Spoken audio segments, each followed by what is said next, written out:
بسم الله الرحمن الرحيم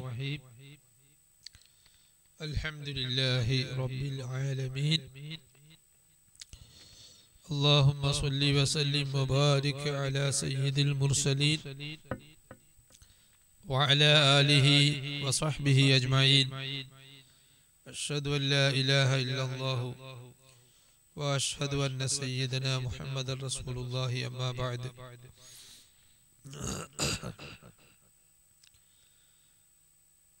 ബഹുമാന്യരായ മുഹിബ്ബീങ്ങളെ, അല്ലാഹു നമ്മുടെ ഈ സംഗമം അവന് പൊരുത്തമുള്ള മുത്ത് ഹബീബ് സല്ലല്ലാഹു അലൈഹി വസല്ലമ തങ്ങൾക്ക് സന്തോഷമുണ്ടാകുന്ന ഒരു സംഗമമായി ഖബൂൽ ചെയ്യട്ടെ. നമ്മുടെ എല്ലാ ദുന്യവിയും ഉഖ്റവിയുമായ ഉദ്ദേശങ്ങൾ അല്ലാഹു നമുക്ക് നിറവേറ്റി തരട്ടെ. പ്രിയമുള്ളവരെ, നാം കഴിഞ്ഞ ക്ലാസ്സിൽ വിശുദ്ധ മൗലിദുൽ ഹുസ്നൈനിയുടെ 7ാമത്തെ ഹിസ്ബ്, അതിന്റെ മുഴുവൻ ഹദീസുകളും നാം അതിന്റെ ചെറിയ ഒരു സാരം പറഞ്ഞ് അവസാനിപ്പിച്ചു. ഇനി 7ാമത്തെ ഹിസ്ബിലാണല്ലോ അശറഖ ബൈത്തുള്ളത്. റസൂലുള്ളാഹി സ്വല്ലല്ലാഹു അലൈഹി വസല്ലം തങ്ങൾ പ്രസവിക്കപ്പെട്ട ആ സമയത്തുണ്ടായ പ്രതിഭാസങ്ങൾ, അത്ഭുതങ്ങൾ, അതാണ് നാം ഇതുവരെ പറഞ്ഞത്. അപ്പൊ റസൂലുള്ളാഹി സ്വല്ലല്ലാഹു അലൈഹി വസല്ലം മഹാത്ഭുതങ്ങളോടുകൂടെ പ്രസവിക്കപ്പെട്ടു. ആ രംഗം ഇങ്ങനെ നമ്മൾ മനസ്സിൽ കൊണ്ടുവരികയാണ്. അപ്പോ നാം റസൂലുള്ളാഹിയോട് സലാം പറയുന്നു. അതാണ് അശറഖ ബൈത്ത്. ശറഫ ലനാ മൗലിദുൽ അശറഖ ബൈത്ത് ഉണ്ട്. മൗലിദുൽ ഹുസ്നൈനി നമ്മൾ നേരത്തെ മനസ്സിലാക്കിയതാണ്, എല്ലാ മൗലിദുകളുടെയും സമാഹാരമാണ്. എല്ലാ മൗലിദുകളും അടങ്ങിയ മൗലിദാണ് മൗലിദുൽ ഹുസ്നൈനി. ശറഫ ലനാ മങ്കൂസ് മൗലിദും ബുർദത്തു ശരീഫത്തും ബർസഞ്ചി മൗലിദും, ഇങ്ങനെയുള്ള എല്ലാ മൗലിദുകളും അടങ്ങുന്ന ഒരു സമാഹാരമായ വലിയ മൗലിദ് കിതാബാണ് മൗലിദുൽ ഹുസ്നൈനി. അതുകൊണ്ട് ഇതിൽ അശറഖ ബൈത്ത് ഉണ്ട്.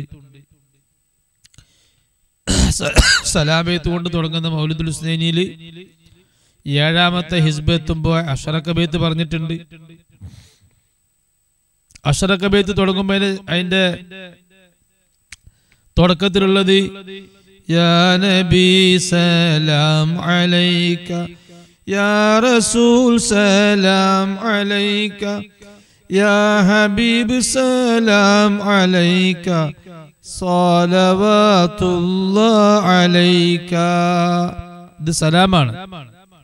നബിയെ അങ്ങക്ക് സലാം, റസൂലെ അങ്ങക്ക് സലാം, അള്ളാഹുവിന്റെ ഹബീബായ നബിയെ ഹബീബെ അങ്ങക്ക് സലാം, അങ്ങക്ക് അള്ളാഹുവിന്റെ കടാക്ഷങ്ങളും ഉണ്ടായിരിക്കട്ടെ, അങ്ങക്ക് അള്ളാഹുവിന്റെ റഹ്മത്ത് ഉണ്ടായിരിക്കട്ടെ, അള്ളാഹുവിന്റെ മുഴുവൻ റഹ്മത്തുകളും അങ്ങക്ക് ഉണ്ടായിരിക്കട്ടെ. ഇതാണ് പറഞ്ഞത്. ഇനി അശറഖ ബൈത്തിന്റെ അശറഖത്ത് ശംസുൽ ജമാൽ അത് ചൊല്ലുന്നതിന്റെ മുമ്പായിട്ട് ത്വലഅൽ ബദ്റു ബൈത്ത് അത് ഇതിന്റെ തുടക്കത്തിലുണ്ട്. കാരണം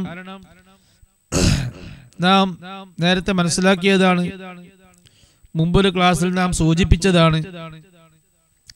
ത്വലഅൽ ബദ്റു അതിന് പല അർത്ഥങ്ങളും ഉണ്ട്. ത്വലഅൽ ബദ്റു അലൈനാ മിൻ സനിയാതിൽ വദാ وجب الشكر علينا ما دعا لله داع أيها المبعوث فينا جئت بالأمر المطاع جئت شرفت المدينة مرحبا يا خير داع. 8 വരിയാണത്. ആ 8 വരികൾ പ്രത്യേകം നാം അശറക ബൈത്തിന്റെ മുമ്പ് ചൊല്ലാൻ കാരണമുണ്ട്. റസൂലുള്ളാഹി സ്വല്ലല്ലാഹു അലൈഹി വസല്ലമ തങ്ങള് മദീനയിലേക്ക് ആദ്യമായി ചൊല്ലുന്നത് ഹിജറയുടെ സമയത്താണല്ലോ. പ്രവാചകരായ ശേഷം മദീനയിൽ ചൊല്ലുന്നത് ഹിജറയുടെ സമയത്താണ്. അങ്ങനെ മദീനയിൽ ചെല്ലുമ്പോ സ്വഹാബത്തുൽ കിറാം മദീനയുടെ അതിർത്തിയിലേക്ക് സ്ത്രീകളും പുരുഷന്മാരും കുട്ടികളും അടങ്ങുന്ന 500 ആളുകള് റസൂലുള്ളാഹിനെ സ്വീകരിക്കാൻ മഹാജനാവലി മദീനയുടെ അതിർത്തിയിലേക്ക് വന്ന് നിന്നിരുന്നു. അവിടെ മദീനയുടെ മക്കയിൽ നിന്ന് വരുമ്പോ ഒരു മലവഴിയുണ്ട്, മലയുടെ ചെരുവുണ്ട്. അങ്ങോട്ടാണ് സനിയാത്തുൽ വദാ എന്ന് പറയുക. മദീനയിൽ നിന്ന് ഒരാൾ പുറത്തു പോവുകയാണെങ്കിൽ, യാത്രയപ്പ് നടത്തുകയാണെങ്കിൽ അദ്ദേഹത്തിന്റെ കൂടെ പോകുന്ന ആളുകൾ, നമ്മൾ കരിപ്പൂര് വരെ പോകുന്നത് പോലെ, കരിപ്പൂര് നമ്മളെ നാടല്ലെങ്കിലും കരിപ്പൂരിൽ നിന്ന് പിന്നെ അവർ സ്വന്തം പോകും, കരിപ്പൂര് വരെ നമ്മൾ കൂടെ പോകും എന്നതുപോലെ മദീനന്റെ ഏത് ഭാഗത്തുനിന്ന് ആളുകൾ പോകുമ്പോഴും സനിയാത്തുൽ വദാ, വദാ എന്ന് പറഞ്ഞാല് വിട പറയുന്ന മലവഴി, യാത്രയപ്പ് നടത്തുന്ന മലവഴി എന്ന ആ വാക്കിന്റെ ഭാഷാർത്ഥം. എല്ലാവരും അതുവരെ കൂടെ പോയിട്ട് അവിടുന്ന് അങ്ങോട്ട് പിന്നെ അവരെ പറഞ്ഞേക്കലാണ്. അപ്പോ മദീനയിലേക്ക് പുതിയൊരു വ്യക്തി, ഒരു പ്രഗത്ഭരായ വ്യക്തിത്വം മദീനയിലേക്ക് കടന്നു വരുന്നുണ്ടെങ്കിൽ ആ വ്യക്തിത്വത്തെ സ്വീകരിക്കാനും അങ്ങനെയാണ് ചെയ്യേണ്ടത്. നമ്മളെ നാട്ടിലേക്ക് വലിയൊരു പ്രധാനി അന്യ നാടിൽ നിന്ന്, രാഷ്ട്രത്തിൽ നിന്ന് വരുന്നുണ്ടെങ്കിൽ നമ്മൾ എന്താ ചെയ്യുക? അല്ലെങ്കിൽ ഇമ്പോർട്ടന്റ് ആയ ഒരു ഗസ്റ്റ് നമ്മുടെ ഇന്ത്യയുടെ മറ്റൊരു ഭാഗത്ത് നിന്ന് വരുന്നുണ്ടെങ്കിൽ നമ്മൾ എന്താ ചെയ്യുക? കരിപ്പൂർക്ക വരുന്നത് എങ്കിൽ ആ വിമാനത്താവളം വരെ നമ്മൾ സ്വീകരിക്കാൻ വേണ്ടി വണ്ടിയും കൊണ്ടുപോകും. എന്നിട്ട് അദ്ദേഹത്തെ നാം സ്വീകരിക്കും, അവിടെ നിന്ന് ആനയിച്ചങ്ങ് കൊണ്ടുപോരും. എന്നതുപോലെ അള്ളാഹുവിന്റെ ഹബീബ് സല്ലല്ലാഹു അലൈഹി വസല്ലം മദീനയിലേക്ക് ചൊല്ലുമ്പോ മദീനയുടെ അതിർത്തിയിൽ വന്ന് മദീനയിലുള്ള ആളുകൾ, മുഅ്മിനീങ്ങള്, സഹോദരന്മാരും സഹോദരിമാരും കുട്ടികളും അടങ്ങുന്ന 500 പേര് മദീനയുടെ പുറഭാഗത്ത്, മദീനയുടെ ഗേറ്റിന്റെ ഭാഗത്തേക്ക്, കവാടത്തിന്റെ ഭാഗത്തേക്ക് അവർ സ്വീകരിക്കാൻ വേണ്ടി വന്നു നിന്നിരുന്നു. അവരവിടെ ക്യാമ്പ് ചെയ്ത് എത്രയോ മണിക്കൂറുകൾ അവിടെ അവര് ക്യാമ്പ് ചെയ്തു. അങ്ങനെ അള്ളാന്റെ ഹബീബ് അങ്ങോട്ട് ചെന്നപ്പോ അവരെന്താ ചെയ്തത്? അവർ റസൂലുള്ളാഹിനെ സ്വാഗതം ചെയ്ത് ഈ വരികളാണ് അവർ ചൊല്ലിയത്. طلع البدر علينا من ثنيات الوداع وجب الشكر علينا ما دعا لله داع أيها المبعوث فينا جئت بالأمر المطاع. അങ്ങനെ അവര് ഈ വരികൾ ചൊല്ലിക്കൊണ്ട് റസൂലുള്ളാഹിനെ സ്വാഗതം ചെയ്തു. അത് വെറും ചൊല്ലൽ മാത്രല്ല, അതിന് ഹരം കൂട്ടാൻ വേണ്ടി അന്നുണ്ടായിരുന്ന ഒരു ആയുധമാണ് ദഫ്. ആ ദഫ് മുട്ടിക്കൊണ്ട് റസൂലുള്ളാഹിനെ അവര് സ്വാഗതം ചെയ്ത് അങ്ങനെ മദീനയിലേക്ക് എത്തുന്നത് വരെ ബൈത്തുകൾ ചൊല്ലിയിട്ടും അല്ലാഹു അക്ബർ ജാഅ മുഹമ്മദ് എന്ന് മുദ്രാവാക്യം വിളിച്ചിട്ടാണ് അവർ പോകുന്നത്. കുട്ടികളും പാട്ടുപാടുന്നു, സ്ത്രീകളും പാട്ടുപാടുന്നു. അങ്ങനെയാണ് അവര് റസൂലുള്ളാഹിനെ കൊണ്ടുപോയത്. അപ്പോ റസൂലുള്ളാഹി വരുമ്പോൾ സ്വാഗതം ചെയ്യേണ്ട കവിതകളാണ്, വരികളാണ് ആ വരികൾ സ്വഹാബത്ത് മദീനയിലേക്ക് റസൂലുള്ളാഹി ആദ്യം ചെന്നപ്പോ മാത്രമല്ല ചൊല്ലി സ്വാഗതം ചെയ്തത്, പിന്നെ ബദറിലേക്ക് പോയി. ബദർ യുദ്ധം വലിയ ഗൗരവമേറിയ യുദ്ധമാണെന്ന് ജനങ്ങൾക്കൊക്കെ മനസ്സിലായിരുന്നു. ബദറിന്ന് സുരക്ഷിതരായി തിരിച്ചെത്തുക എന്ന് പറഞ്ഞാല് അത്ഭുതമാണ്. അങ്ങനെ ബദറിന്ന് അവർ തിരിച്ചെത്തിയപ്പോ ആ സന്തോഷത്തിന് വേണ്ടി സ്വഹാബത്ത് അതുപോലെ അങ്ങോട്ട് വന്നു നിന്ന് അവര് ബൈത്ത് ചൊല്ലി, ത്വലഅൽ ബദർ ചൊല്ലിയിട്ടാണ് സ്വീകരിച്ചു കൊണ്ടുപോയത്. സന്തോഷമാണ്. പിന്നെ തബൂക്ക് യുദ്ധം. തബൂക്ക് വളരെ അകലെ പോയി ചെയ്ത യുദ്ധമാണ്. ആ യുദ്ധത്തിന് തിരിച്ചു വന്നപ്പോഴും സ്വഹാബത്ത് ഇതേ വരികൾ ചൊല്ലിയിട്ടാണ്, സ്വാഗതഗാനായിട്ട് ഈ വരികൾ ചൊല്ലിയിട്ടാണ് റസൂലുള്ളാഹിനെ സ്വീകരിച്ചു കൊണ്ടുപോയത്.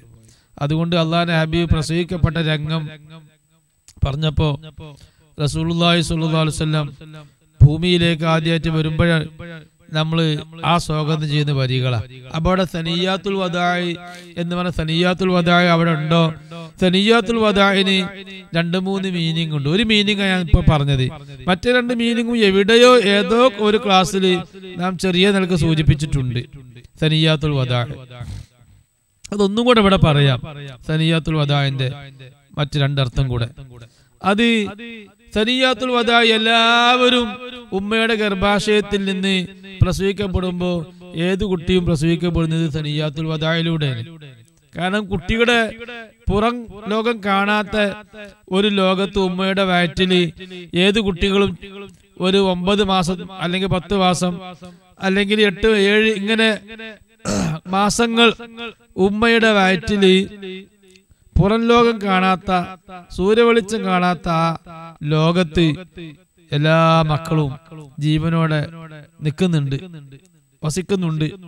പിന്നീട് ആ ലോകത്തോട് വിട പറഞ്ഞ് യാത്ര പറഞ്ഞ് ഞാനിതാ പോകുന്നേ എന്ന് പറഞ്ഞ് യാത്ര പറഞ്ഞ് ഉമ്മയുടെ ഗർഭാശയത്തിൽ നിന്ന് ഭൂമിയിലേക്ക് പ്രസവിക്കപ്പെടുന്നുണ്ട്.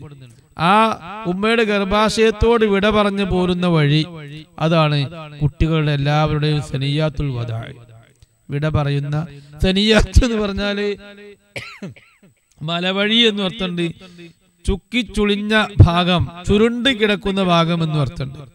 ഉമ്മയുടെ ഗർഭാശയം ചുരുണ്ട് കിടക്കുക ചെയ്യുക ആ വഴി. കുട്ടി പ്രസവിക്കപ്പെടുന്ന സമയത്ത് മാത്രമാണ് ആ ഭാഗം വികസിച്ച് കുട്ടിക്ക് പോരാൻ പറ്റുന്ന രൂപത്തിലാവുന്നത്. കുട്ടി പുറത്തു വന്നു കഴിഞ്ഞാൽ പിന്നെ അത് അടഞ്ഞുപോയി, അത് ചുരുണ്ടുപോയി. അപ്പൊ സനിയാത്ത് എന്ന് പറഞ്ഞ ചുരുണ്ട ഭാഗം എന്നും അർത്ഥമുണ്ട്. സനിയാത്ത് എന്ന് മടങ്ങിക്കിടക്കുന്ന ഭാഗം, ചുരുണ്ട് കിടക്കുന്ന ഭാഗം എന്നും അർത്ഥമുണ്ട്. അതുകൊണ്ട് എല്ലാവരും പ്രസവിക്കപ്പെടുന്നത് സനിയാത്തുൽ വദാഇലൂടെയാണ്.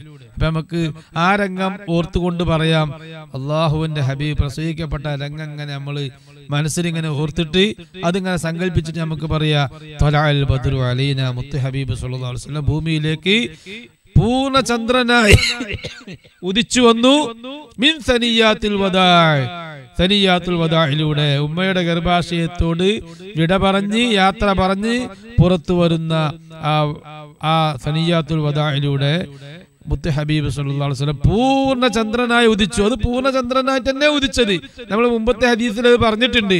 റസൂലുള്ളാഹി പ്രസവിക്കപ്പെട്ടപ്പോൾ റസൂലുള്ളാഹിന്റെ പ്രകാശം കൊണ്ട് ഭൂമി ആകെ പ്രകാശിച്ചു എന്നാ പറഞ്ഞത്. മാത്രല്ല ആമിന ബീവി റളിയല്ലാഹു അൻഹ റസൂലുള്ളാഹി പ്രസവിക്കപ്പെട്ട സമയത്ത് ആമിന ബീവിയുടെ ഗുഹ്യ ഭാഗത്തിലൂടെ പുറപ്പെട്ട പ്രകാശം, ആ പ്രകാശം പോയി എങ്ങോട്ട്? ഡമസ്കസ് ഒക്കെ, ലുബ്നാന്, ഡമസ്കസ് ഒക്കെ അടങ്ങുന്ന ആ ഷാം പ്രവിശ്യയിലേക്ക് ആ പ്രകാശം പോയി. അങ്ങനെ ആമിന ബീവി കിടക്കുന്ന കിടത്തത്തിൽ വെച്ച് ആ വലിയ കുറെ രാഷ്ട്രങ്ങൾ അടങ്ങുന്ന ആ പ്രവിശ്യ ഷാം, പഴയ കാലത്ത് ഷാം എന്ന് പറയുന്ന ആ ഭാഗം ഒന്നായിട്ട് ആമിന ബീവി ഇങ്ങനെ കാണുകയാണ്. അപ്പൊ അത് മുത്ത് ഹബീബ് സല്ലല്ലാഹു അലൈഹി വസല്ലമയുടെ കൂടെ പുറപ്പെട്ട പ്രകാശം കൊണ്ടുണ്ടായ അത്ഭുതമാണ്. അതാണ് ത്വലഅൽ ബദ്റു എന്ന് പറഞ്ഞാൽ വെറുതെ പറയുന്നതല്ല. പൂർണ്ണചന്ദ്രൻ, അതിനേക്കാൾ പൂർണ്ണമായ വേറെ ചന്ദ്രനില്ല, അതിനേക്കാൾ പ്രകാശമുള്ള ഒരു ചന്ദ്രനില്ല. റസൂലുള്ളാഹി സ്വല്ലല്ലാഹു അലൈഹി വസല്ലം തങ്ങളെക്കാൾ സൂര്യനെന്നും പറയാം റസൂലുള്ളാഹിനെ പറ്റി. കാരണം റസൂൽ ഏറ്റവും വലിയ സൂര്യൻ.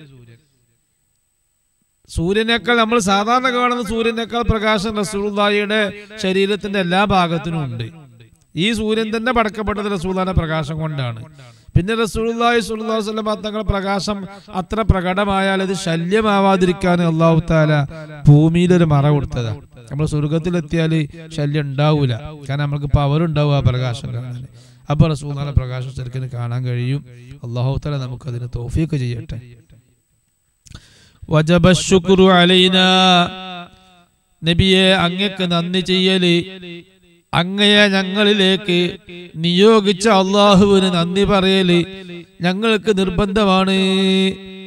വജബ ശുക്രു അലൈന, ഞങ്ങൾക്ക് നന്ദി പറയൽ ഞങ്ങൾക്ക് നിർബന്ധമായിരിക്കുന്നു. അങ്ങക്ക് നന്ദി പറയലും നിർബന്ധമാണ്.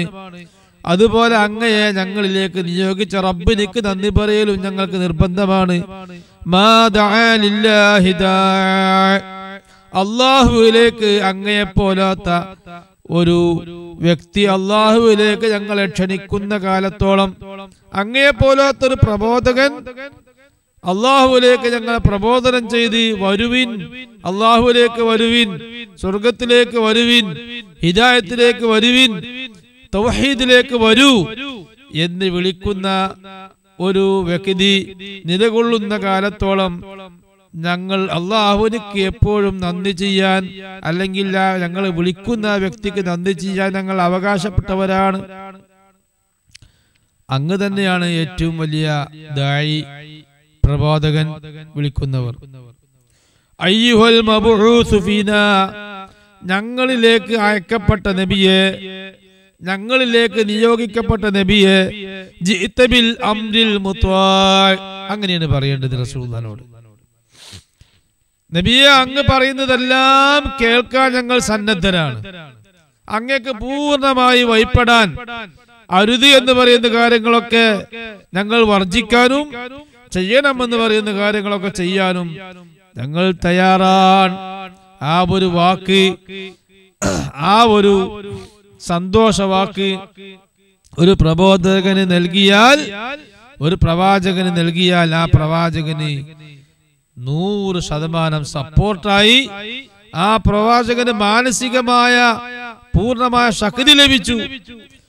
അതുകൊണ്ട് നമ്മൾ അള്ളാഹുവിന്റെ ഹബീബിനോട് പറയുന്നത് ജിഇത ബിൽ അംരിൽ മുത്വാ, അങ്ങ് പറഞ്ഞാൽ, അങ്ങ് ഞങ്ങൾ ക്ഷണിക്കുന്ന വിഷയത്തിലേക്ക് ഞങ്ങൾ ആ വിഷയത്തെ തിരസ്കരിച്ചുകൊണ്ട്, അങ്ങയെ അവഗണിച്ചുകൊണ്ട് ഞങ്ങൾ പോകില്ല. ഞങ്ങൾ അങ്ങ് പറയുന്ന കാര്യങ്ങൾ അംഗീകരിക്കാൻ, പൂർണ്ണമായി അത് മനസ്സിലാക്കാനും ഉൾക്കൊള്ളുവാനും വഴിപ്പെടുവാനും ഞങ്ങൾ തയ്യാറാണ്. ഞങ്ങൾക്ക് ബുദ്ധിമുട്ടില്ലാത്ത, അംഗീകരിക്കാൻ സാധിക്കുന്ന, പറ്റുന്ന ഒരു കാര്യമാണ് അങ്ങ് പറഞ്ഞത് എന്ന് റസൂലുള്ളാഹിനോട് പറയുന്നു. അങ്ങനെ പറഞ്ഞൊരു വ്യക്തി ഉണ്ടായിട്ടില്ല. മക്കത്ത് റസൂലുള്ളാഹിനെ കൊണ്ട് കുറച്ച് ആളുകളെ വിശ്വസിച്ചിട്ടുള്ളൂ. റസൂലുള്ളാഹി സ്വല്ലല്ലാഹു അലൈഹി വസല്ലം തങ്ങൾ മക്കത്ത് പ്രതീക്ഷയോടുകൂടെ അബ്ദുയാലിന്റെ അടുത്തേക്ക് ചെന്ന്, അബ്ദുയാലിൽ വേദങ്ങളുമായി വിവരമുള്ള ആളായിരുന്നു. അബ്ദുയാലിന്റെ പിന്തുണയും സപ്പോർട്ടും ലഭിക്കുമെന്ന് വിചാരിച്ച് ത്വായിഫിലേക്ക് പോയി.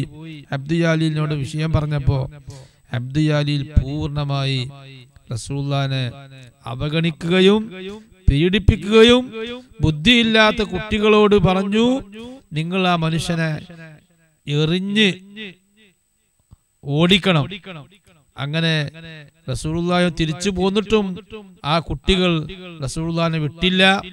വഴിയിലും റസൂലുള്ളാഹിനെ പിന്തുടർന്ന്, എറിഞ്ഞുകൊണ്ടേ പിന്തുടർന്ന് അള്ളാഹുവിന്റെ ഹബീബിന്റെ ഇരു കാലുകൾ നിന്ന് ധാരാളം രക്തം ഒഴുകിപ്പോയി.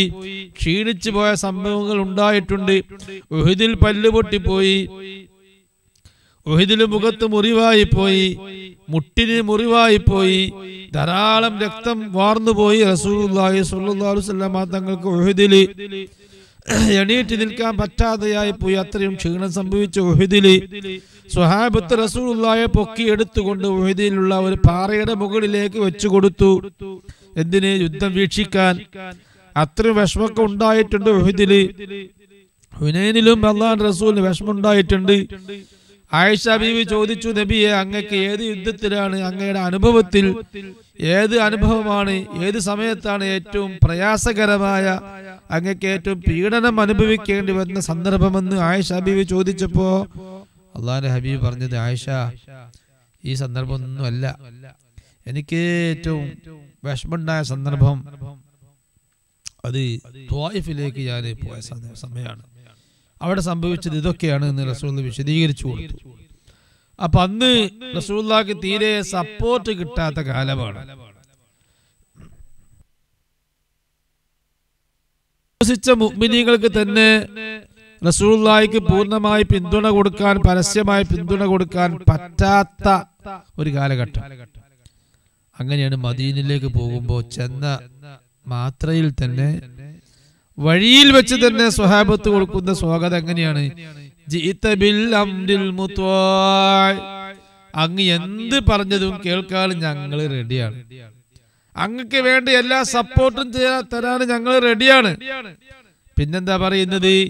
ഈ മുഹമ്മദ് ഞങ്ങൾക്കൊരു ഭാരമായി നാം മക്കക്കാര് പറഞ്ഞത്, മുഹമ്മദിനെ കൊന്നുകളയാന്ന മക്കക്കാര് പറഞ്ഞത്. എത്രയോ പ്രാവശ്യം അവർ കൊല്ലാൻ ശ്രമിച്ചു. എങ്ങനെങ്കിലും മുഹമ്മദിനെ ഇവിടുത്തെ കശാപ്പ് ചെയ്യണമെന്ന് ആണ് അവർ വിചാരിച്ചത്. അങ്ങനെ ഹിജറ പോകുന്ന ആ രാത്രി അവര് പൂർണ്ണമായി മുത്തനബി സല്ലല്ലാഹു അലൈഹി വസല്ലമ തങ്ങളെ കൊല്ലുക തന്നെ ചെയ്യുക എന്നുള്ള 100% കൊല്ലണമെന്നുള്ള തീരുമാനത്തിൽ റസൂലുള്ളാഹിന്റെ വീട് വളഞ്ഞ രാത്രിയാണ് അല്ലാഹുവിന്റെ ഹബീബ് ഹിജറ പോകുന്നത്. സല്ലല്ലാഹു അലൈഹി വസല്ലം മദീനയിലേക്ക് ഹിജറ പോകുന്നത്. റസൂലുള്ളാഹി സ്വല്ലല്ലാഹു അലൈഹി വസല്ലം സുബഹിയുടെ മുമ്പ് എണീറ്റ് മുറ്റത്ത് നോക്കുമ്പോൾ മുറ്റത്ത് നിറയെ ആളുകൾ വാള് കൈപ്പിടിച്ചിൽ ഇങ്ങനെ നിൽക്കുകയാണ്. എപ്പോഴാണോ മുറ്റത്തേക്ക് ഇറങ്ങുന്നത് അപ്പ വെട്ടാൻ. അങ്ങനെ അള്ളാഹുവിന്റെ ഹബീബ് സല്ലല്ലാഹു അലൈഹി വസല്ലം സിദ്ദീഖുൽ അക്ബറിനെ കൂട്ടി യാത്ര നേരത്തെ തീരുമാനിച്ചിട്ടുണ്ട്, അന്നത്തെ രാത്രി പോവണമെന്ന്. മുറ്റത്തേക്ക് ഇറങ്ങി ഒരു പിടി മണ്ണ് വാരി ശത്രുക്കളുടെ കണ്ണിലേക്ക് അങ്ങ് വാരിട്ട് ഒറ്റ കുട്ടിക്കും കണ്ണ് തുറക്കാൻ സാധിച്ചില്ല.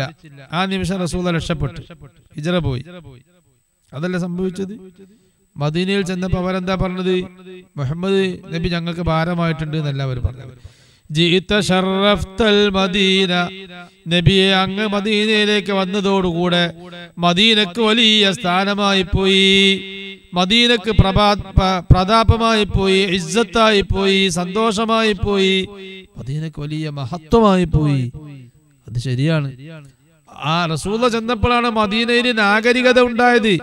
മദീന ലോകത്ത് വെച്ച് ഏറ്റവും പ്രസിദ്ധമായ പട്ടണമായത് റസൂല ചെന്നതിന്റെ ശേഷം. മദീന എന്നായിരുന്നില്ല, മദീന എന്ന് പറഞ്ഞ സിറ്റി എന്ന അർത്ഥം. റസൂല ചെല്ലുന്നതിന് മുമ്പ് മദീനയുടെ പേര് യസ്രിബ എന്നായിരുന്നു. യസ്രിബ്. അത് അവിടെ താമസിക്കുന്ന ആൾക്കല്ലാതെ പുറംജനങ്ങൾക്ക്, പുറത്തുള്ള ആളുകൾക്ക്, മക്കത്തുള്ള ആളുകൾക്ക് വരെ ആ മദീനയിലേക്ക് ചെന്നാല് അവിടുത്തെ ക്ലൈമറ്റ് പിടിക്കില്ല. നല്ല ശക്തമായ പനി പിടിപെടും. അങ്ങനെ ഒരു കാലാവസ്ഥയായിരുന്നു മദീനയിൽ. അങ്ങോട്ടാണ് മക്കക്കാർക്ക് അങ്ങോട്ട് അവിടെ താമസിക്കാൻ സാധിക്കൂല. അങ്ങനത്തെ സന്ദർഭത്തിലാണ് അള്ളാഹുവിന്റെ ഹബീബ് മദീനയിലേക്ക് ചെല്ലുന്നത്. മദീനയിലേക്ക് ചെന്നപ്പോ സ്വഹാബത്തിന് ചിലർക്ക് ഈ കാലാവസ്ഥ പിടിക്കാത്ത പ്രശ്നം ഉണ്ടായി. പക്ഷെ അള്ളാഹുവിന്റെ ഹബീബ് ഒരൊറ്റ ദുആ ആണ്, പഠിച്ചോനെ ഈ മദീനയിലുള്ള ദുഷിച്ച കാലാവസ്ഥ നീ നീക്കം ചെയ്യണേ. അള്ളാഹുവിന്റെ ഹബീബ് ദ്വാരുന്നപ്പോ മദീനയിലുള്ള എല്ലാ ബുദ്ധിമുട്ടും നീങ്ങിപ്പോയി. മദീന സന്തോഷത്തിലായി, മദീനക്ക് വലിയ സ്ഥാനം വന്നു. പിന്നെ അള്ളാഹുവിന്റെ ഹബീബ് എവിടെ? അള്ളാഹുവിന്റെ ഹബീബ് മദീനത്താണ് എന്ന് ലോകത്തൊക്കെ അറിയപ്പെട്ടപ്പോ റസൂലുള്ളാഹിനെ കാണാൻ വേണ്ടി വിവിധ രാഷ്ട്രങ്ങളിൽ നിന്ന് മദീനയിലേക്ക് ആളുകൾ ഒഴുകുകയാണ്. അങ്ങനെ മദീന അറിയപ്പെട്ടു, സിറ്റി ആയി പോയി. എല്ലാ ആളുകളും വന്നു നോക്കുന്ന ഒരു നാടായി പോയി, രാഷ്ട്രമായി പോയി മദീന. മുസ്ലിം സാമ്രാജ്യമായി പോയി മദീന. അങ്ങനെ മദീനന്റെ പേര് അൽ മദീന, എല്ലായിടത്തും അറിയപ്പെട്ട സിറ്റി, പട്ടണം എന്നാണ് മദീനന്റെ പേര് വന്നത്. അൽ മദീന. മദീന എന്ന് പറഞ്ഞ പട്ടണം, സിറ്റി എന്നർത്ഥം. പക്ഷെ അൽ മദീന എന്ന് പറഞ്ഞാല് അത് റസൂലുള്ളാഹിന്റെ മദീനയാണ്, ലോകത്തെ ഏറ്റവും അറിയപ്പെട്ട മദീന. ആ മദീനക്ക് അങ്ങയെ കൊണ്ട് ഷറഫായി ജീത്ത നബി അങ്ങ് വന്നത് ഷറഫ്തൽ മദീന, മദീനയെ സ്ഥാനം നൽകി, മദീനക്ക് അങ്ങ് സ്ഥാനം നൽകിക്കൊണ്ടാണ്. അങ്ങ് വരലോടുകൂടെ മദീനക്ക് സ്ഥാനമായി. മർഹബൻ, സ്വാഗതം നബിയെ. യാ ഖൈറദാഇ, അല്ലാഹുവിലേക്ക് ക്ഷണിക്കുന്നവരിൽ വിളിക്കുന്നവരിൽ ഏറ്റവും സമുന്നതരായ നബിയെ അങ്ങക്ക് സ്വാഗതം.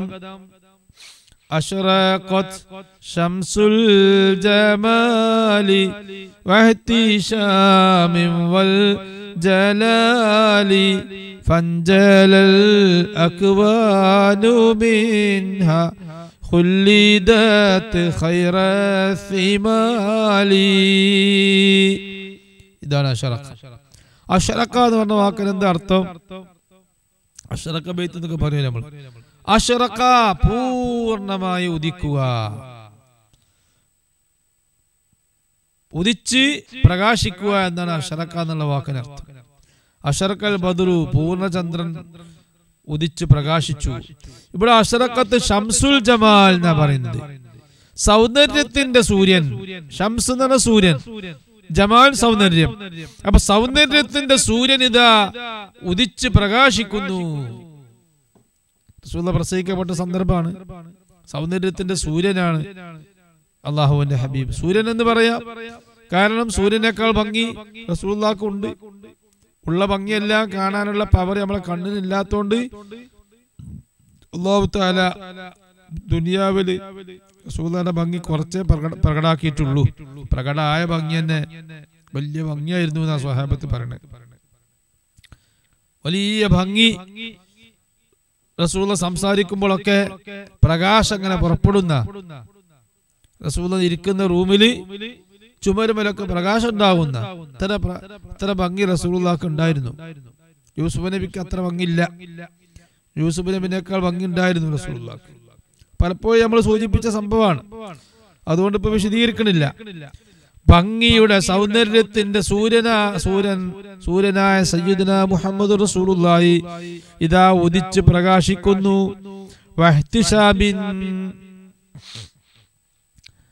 ലജ്ജയുടെയും സൂര്യൻ.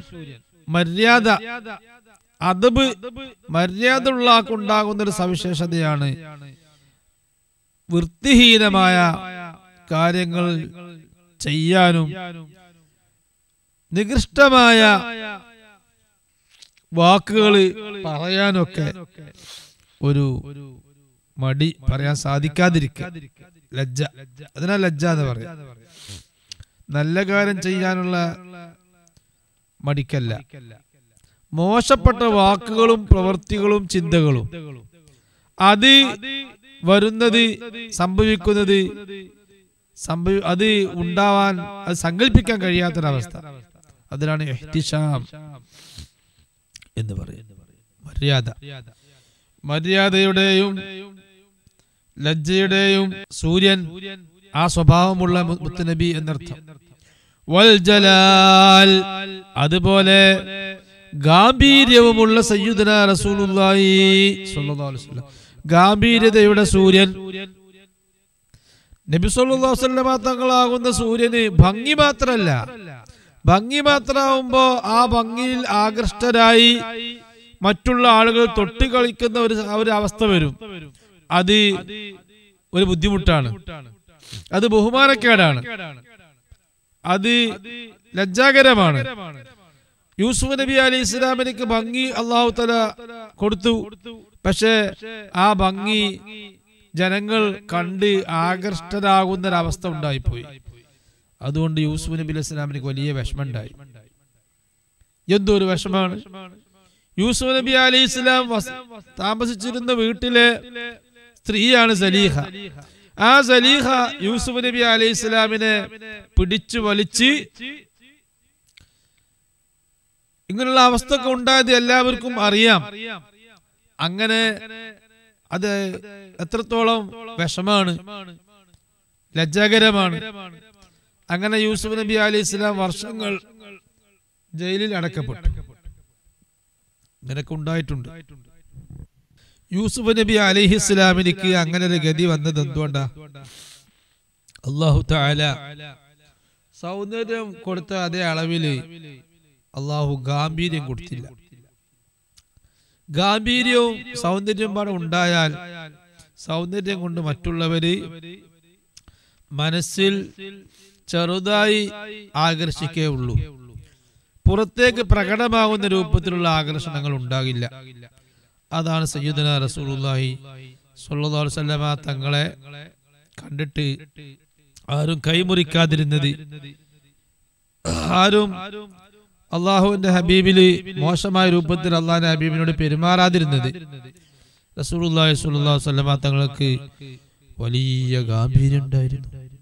എത്രത്തോളം നുസിർതു ബിർറുഅബി മിൻ മസീറത്തി ശഹ്രിൻ, ഒരു മാസത്തെ ദൈർഘ്യം, ഒരു മാസം സഞ്ചരിച്ചാൽ എത്തുന്ന ദൈർഘ്യം, അത്ര ദൂരെ നിന്ന് എന്നെ പേടിക്കും.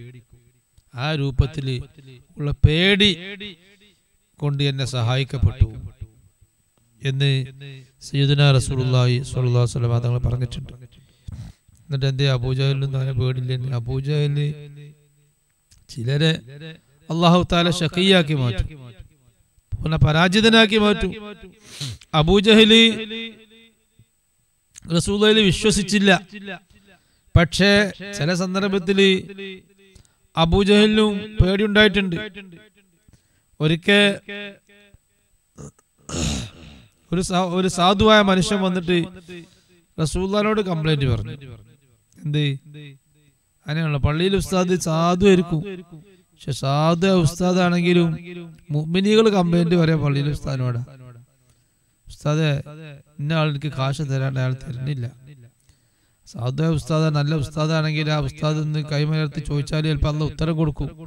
അല്ലെങ്കിൽ ആ ഉസ്താദ് അയാളോട് വിളിച്ചിട്ടെന്ന് പറഞ്ഞാൽ അയാൾക്ക് ചിലപ്പോൾ കൊടുക്കാൻ തോന്നും. ഇങ്ങനെ റസൂലുള്ളാഹിനോട് പറഞ്ഞു.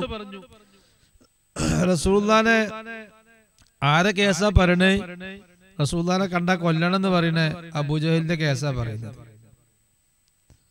അപ്പൊ ഒരു മുഅ്മിന് ചെന്നിട്ട് റസൂലുള്ളാഹിനോട് കംപ്ലൈന്റ് പറയുമ്പോ അവിടെ അല്ലാഹു തആല കഴിവ് പ്രകടാക്കും. ഏത് അബൂജഹലിനെയും അവിടെ തോൽപ്പിക്കും അല്ലാഹു തആല. റസൂലുള്ളാഹി പറഞ്ഞു, അത് ഞാൻ വാങ്ങിത്തരാം. അയാളെ കൂട്ടിയിട്ട് റസൂലുള്ളാഹി അബൂജഹലിന്റെ വീട്ടിൽ ചെന്നു. അബൂജഹലിന്റെ വീട് പറഞ്ഞാല് റസൂലുള്ളാഹിന്റെ വീടിന്റെയും കാബന്റെയും അടിയിൽ കുറഞ്ഞ സ്ഥലമേ ഉള്ളൂ, കുറഞ്ഞ വൈദൂരേ ഉള്ളൂ, വിളിച്ചാ കേൾക്കുന്ന സ്ഥല. അതിന്റെ അടിയിൽ അബൂജഹലിന്റെ വീടുള്ളത്. കാബന്റെ റസൂലുള്ളാഹിന്റെ വീടിന്റെ അടിയിലാണ് അബൂജഹലിന്റെ വീടുള്ളത്. അപ്പോ റസൂലുള്ളാഹി ഇദ്ദേഹത്തെ കൂട്ടിട്ട് അബൂജഹലിന്റെ അടുത്ത് കാണിച്ചത്. അവൻ തരുന്നില്ല, ഞാൻ വാങ്ങിത്തരാം. അല്ലാഹ് ചെന്ന് നോക്കുമ്പോ അബൂജഹല് റസൂലുള്ളാഹിനെ കണ്ട് നേരെ വീടിന്റെ അകത്തേക്ക് കയറി, വിറച്ച് അകത്തേക്ക് കയറി. ഇവന് കാശ് കൊടുക്കണം, ഞാൻ കൊടുത്തോളാം. ഉടൻ കൊണ്ട് കൊടുത്ത് ആ മനുഷ്യന്. അപ്പൊ പിന്നെ ചോദിക്കപ്പെട്ടു അബൂജഹലിനോട്, നീ എന്തേ മുഹമ്മദിനെ കണ്ടിട്ട് ഇത്ര പേടിച്ചു പോയത്? അപ്പൊ അബൂജഹൽ പറഞ്ഞ എന്താ? അല്ലാഹ്, ഞാന് മുഹമ്മദിനെ കണ്ടപ്പോ മുഹമ്മദിനെ മാത്രല്ല കാണുന്നത്, മുഹമ്മദിന്റെ അടുത്തും വലത്തും രണ്ട് സിംഹങ്ങള് ഇപ്പൊ എന്റെ ശരീരത്തിൽ ഇങ്ങനെ ചാടും. ആ രൂപത്തിൽ എന്നെ ആക്രമിക്കാൻ നിൽക്കുന്ന രണ്ട് സിംഹങ്ങളെ ഞാൻ കണ്ടത്. അത് കണ്ട പേടിച്ചിട്ട് ഞാൻ കൊടുത്തതാണ് എന്ന് പറഞ്ഞു. അപ്പൊ അങ്ങനെ ഉണ്ട്. അപ്പൊ ആരും പേടിപ്പിക്കാൻ അല്ലാഹു കഴിയും. ചില ആളുകൾക്ക് ചില കാര്യങ്ങൾ നടപ്പാക്കാൻ വേണ്ടി അല്ലാഹു തആല ചിലരെ അങ്ങനെ പരാജിതരാക്കി മാറ്റും. അങ്ങനെയുണ്ട്. പക്ഷെ റസൂലുള്ളാഹിക്ക് സാധാരണഗതിയിൽ റസൂലുള്ളാഹിനെ കണ്ടാൽ പേടിക്കുന്ന ഒരു സ്വഭാവമാണ് ഉള്ളത്. അതിപ്പോ ചില ഔലിയാക്കന്മാർക്കൊക്കെ ഉണ്ട് കണ്ടാൽ പേടിക്കുന്ന സ്വഭാവം. മുഅ്മിനീങ്ങളും ഒരുവിധം കുരുത്തക്കേട് കുറഞ്ഞ ആളുകൾ, അവര് ചെന്നാല് ഒരു വലിയന്റെ അടുത്തെത്തിയാല് അവർക്ക് കൽബ് പഠിച്ചു പോകും. ആ വലിയനെന്ന് പറയാനൊന്നും തോന്നൂല. എന്നാ ചില ദുനിയാവും ആഖിറവും നഷ്ടപ്പെടുന്ന രൂപത്തിലുള്ള ചില കുരുത്തം കെട്ട വഹാബികളെ പോലത്തെ ആളുകൾ ഉണ്ടാവും. അവര് ഇവരോടും കളിച്ചോളും, ഔലിയാക്കന്മാരോടും കളിക്കും. അങ്ങനെയുണ്ട്. എന്നതുപോലെ അല്ലാഹുവിന്റെ റസൂലിനോട് കളിച്ച ആളുകളും ഉണ്ട്.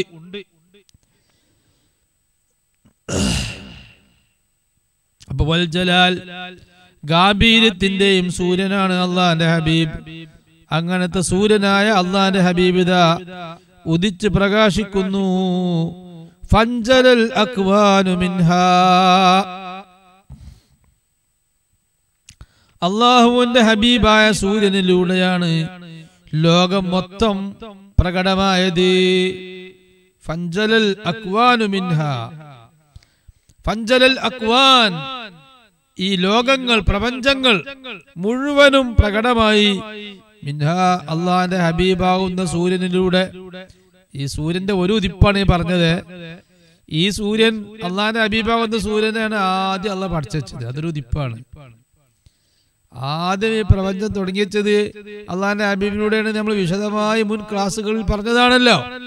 അതും ഇങ്ങോട്ട് വാതക, ആ പറഞ്ഞ ഉദിപ്പും ഇങ്ങോട്ട് വാതകാണ്. ഇത് രണ്ടാം ഉദിപ്പാ ഈ പറഞ്ഞത്. ഫൻജലൽ അക്വാനു മിന്നാ, പ്രപഞ്ചങ്ങൾ മൊത്തം അള്ളാഹുവിന്റെ ഹബീബാകുന്ന സൂര്യനിലൂടെയാണ് പ്രകടമായത്. ഖുല്ലിദത്ത്, അള്ളാന്റെ ഹബീബാകുന്ന സൂര്യനെ എന്നേക്കും അല്ലാഹു തആല നിയോഗിക്കപ്പെട്ടിരിക്കുന്നു. ഖൈറസ്സിമാൽ, ഏറ്റവും നല്ല അഭയകേന്ദ്രമായി അള്ളാന്റെ ഹബീബിനെ അല്ലാഹു തആല എക്കാലത്തേക്കും തീരുമാനിക്കപ്പെട്ടിരിക്കുന്നു. അള്ളാന്റെ ഹബീബ് മരിക്കലോടുകൂടെ ജനങ്ങൾക്ക് അഭയമാകുക എന്നുള്ള അവസ്ഥ ഇല്ലാതായി പോയോ? ഇല്ല, ഒരിക്കലും ഇല്ല. റസൂൽ ജനിക്കുന്നതിന് മുമ്പ് തന്നെ ലോകത്തിന്റെ അഭയകേന്ദ്രമാണ് സയ്യിദുനാ റസൂലുള്ളാഹി സ്വല്ലല്ലാഹു അലൈഹി വസല്ലം. എന്തുകൊണ്ട്?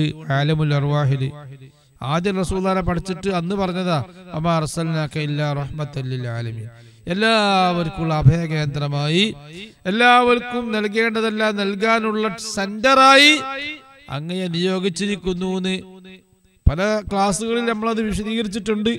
ഇനിയും അത് വിശദീകരിക്കും. പല സ്ഥലത്തും അത് വരും. റസൂലുള്ളാഹിയെ പറ്റിയുള്ള പരാമർശങ്ങൾ പല സ്ഥലത്തും വരുമ്പോൾ പല സ്ഥലത്തും അത് നമുക്ക് പറയേണ്ടി വരും. അങ്ങനൊക്കെ പറഞ്ഞാലേ എല്ലാ മനസ്സുക്കും എല്ലാം എത്തുകയുള്ളൂ. ഖുല്ലിദത്ത് ഖൈറസ്സിമാൽ, ഞാൻ പറഞ്ഞു വന്നത് അള്ളാന്റെ ഹബീബ് ആണ് ആദ്യം പടക്കപ്പെട്ടത്. ആ പടക്കപ്പെട്ട അന്ന് മുതൽക്ക് ഇനി ഈ ദുനിയാവ് അവസാനിച്ചാലും ഖിയാമത്ത് നാൾ വന്നാലും നരകവും സ്വർഗവും ഒക്കെ തീരുമാനമായാലും എന്നാലും അള്ളാന്റെ ഹബീബാണ് എല്ലാവർക്കുള്ള അഭയകേന്ദ്രം. അള്ളാഹ് കഴിഞ്ഞാൽ പിന്നെ അള്ളാഹു നൽകാനുള്ളൊക്കെ നൽകുന്നത് അള്ളാന്റെ ഹബീബിലൂടെ.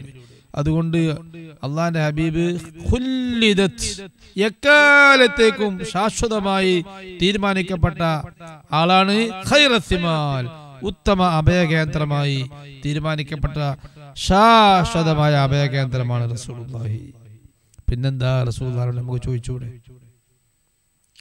പിന്നെ റസൂലുള്ളാഹിയോട് നമുക്ക് നമ്മളെ കംപ്ലൈന്റുകളൊക്കെ പറഞ്ഞൂടെ? പിന്നെ ആരോട് പറയാനാ? നമുക്ക് വേറെ റസൂലുണ്ടോ? നമ്മളെ റസൂൽ മുത്തുനബി സല്ലല്ലാഹു അലൈഹി വസല്ലമ തങ്ങളല്ലേ. നമ്മൾ ഇനി ആരോട് പറയാനാ? അതുകൊണ്ട് അതാ ഖുർആൻ പറഞ്ഞത്, നബിയെ നിങ്ങളെല്ലാവർക്കും അഭയകേന്ദ്രമായിട്ട് റഹ്മത്ത് കൊടുക്കാനുള്ള ആളായിട്ട് നിയോഗിച്ചിട്ടോ എന്ന് പറഞ്ഞതിന്റെ അർത്ഥം എന്താ? എല്ലാവരും മുത്തുനബിനോട് ചോദിക്കാം, മുഹമ്മദ് നബിയോട് ആവശ്യപ്പെടാം എന്നതിന്റെ അർത്ഥം. അത് എന്റെ പ്രവാചകനായതുകൊണ്ട്, ഞാൻ നിയോഗിച്ച ആളായതുകൊണ്ട് എന്റെ പ്രവാചകനോട് ചോദിക്കുന്നത് അത് ബഹുദൈവ വിശ്വാസമല്ല. എന്റെ പ്രവാചകനോട് നിങ്ങൾ ചോദിക്കുന്നത് എന്നോട് ചോദിക്കലെന്നെ. കാരണം ഞാൻ കൊടുക്കാൻ ഏൽപ്പിച്ചത്, നിങ്ങൾ കൊടുക്കാൻ ഏൽപ്പിച്ച സംഗതി കൊടുക്കേണ്ട വ്യക്തിയോട് നിങ്ങൾ ആവശ്യപ്പെടുകയാണ്. ആ സെന്ററിനോട് ആവശ്യപ്പെടുന്നത് അത് എന്റെ ഖജനാവ് തന്നെയാണ്, എന്നോടുള്ള ആവശ്യപ്പെടൽ തന്നെയാണ്. അത് ഇയ്യാക നഅ്ബുദു വ ഇയ്യാക നസ്തഈൻ, പടച്ചോനെ നിന്നോട് മാത്രമേ ഞങ്ങൾ സഹായം തേടൂ എന്ന് പറഞ്ഞതിനോട് എതിരല്ല. അള്ളാഹുവിനോട് സഹായം തേടേണ്ട റൂട്ട് അങ്ങനെയാണ്. യാ ഹബീബി യാ മലാദി യാ തബീബി മിൻ ഉളാൽ അൻത റൂഹുൻ വൽ വുജൂദു ജിസ്മുഹാ ഐനൽ കമാൽ. യാ ഹബീബി, എന്റെ ഹബീബായ നബിയെ, എന്റെ ഹബീബി എന്ന് വിളിക്കുന്നത് പറ്റുമോ? പറ്റും. ഹബീബ് എന്നുള്ള ഭാഷാർത്ഥം സ്നേഹിക്കപ്പെടുന്ന വ്യക്തി എന്നാണ്,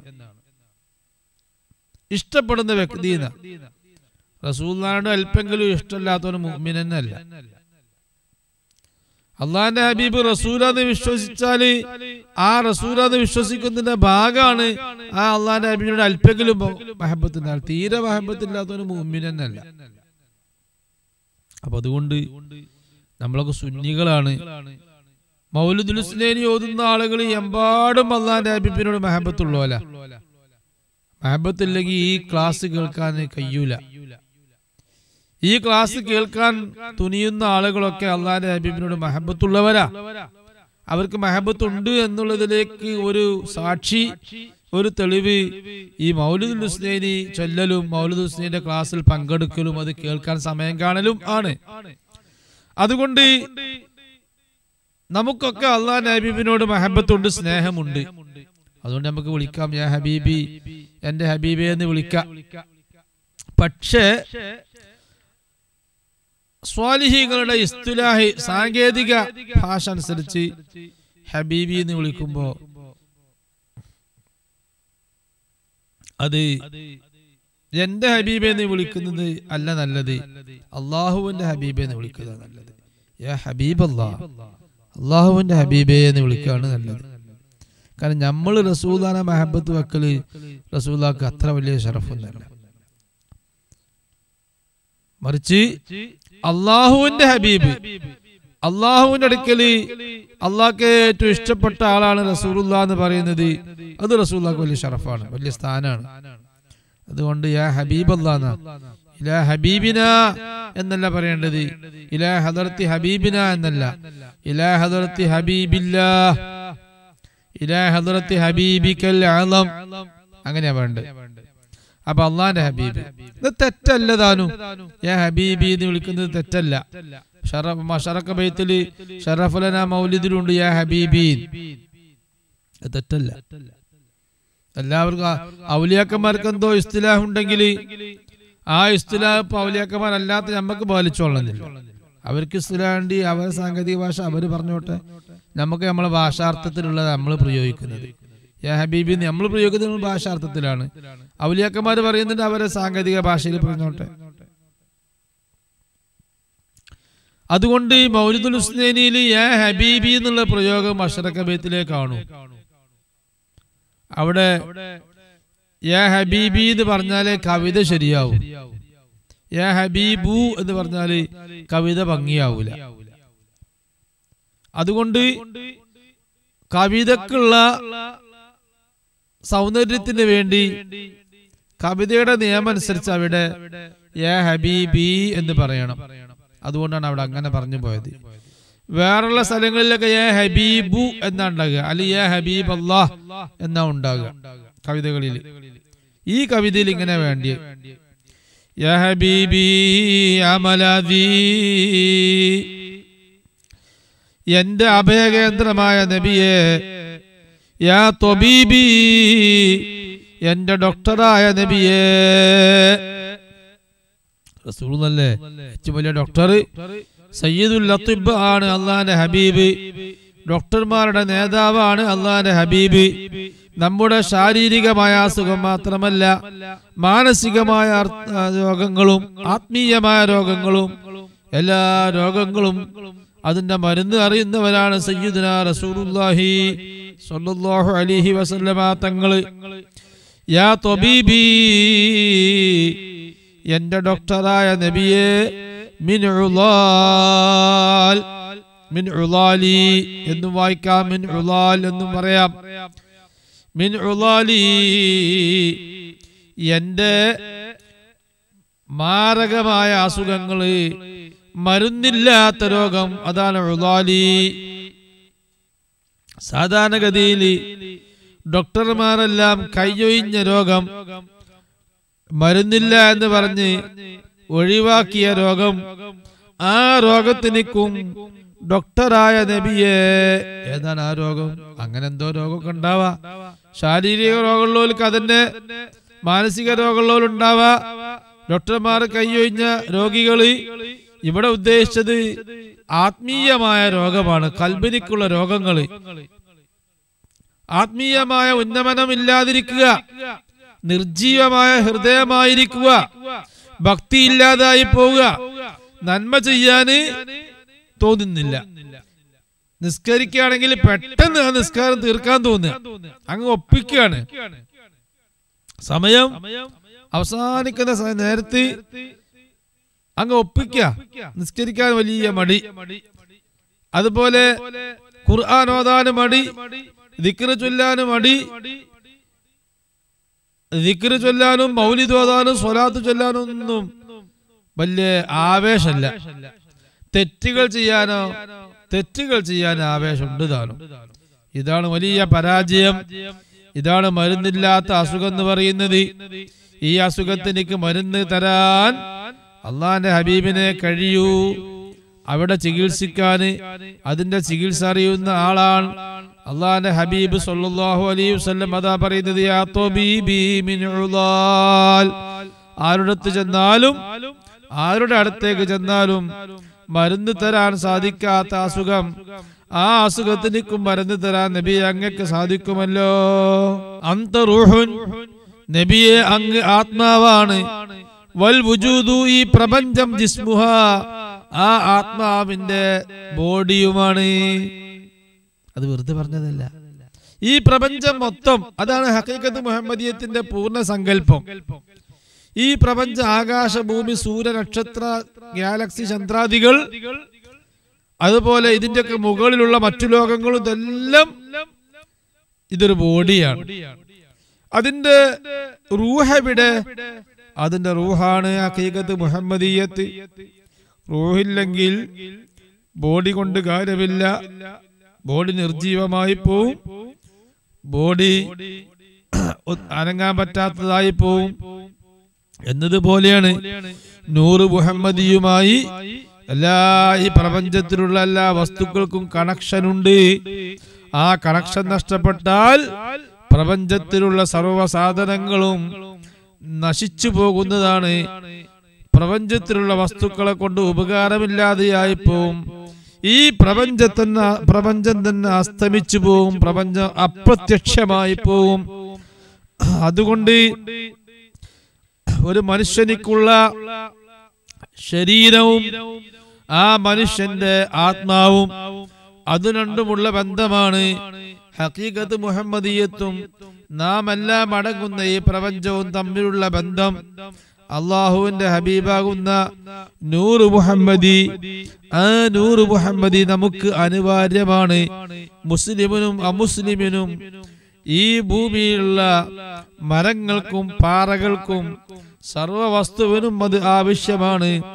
അന്തറൂഹുൻ, നബിയെ അങ്ങ് ആത്മാവാണ്. വൽ വുജൂദു, പ്രപഞ്ചം ജിസ്മുഹ, ഈ ആത്മാവിന്റെ ബോഡിയുമാണ് പ്രപഞ്ചം മൊത്തം. ഐനൽ കമാൽ, എല്ലാ സമ്പൂർണതയുടെയും നേതാവായ നബിയെ, അല്ലെങ്കിൽ യഥാർത്ഥ സമ്പൂർണതയാകുന്ന നബിയെ എന്നും അർത്ഥം പറയാം. യഥാർത്ഥ സമ്പൂർണതയാകുന്ന നബിയെ, അല്ലെങ്കിൽ സർവസമ്പൂർണതയുടെയും നേതാവായ നബിയെ.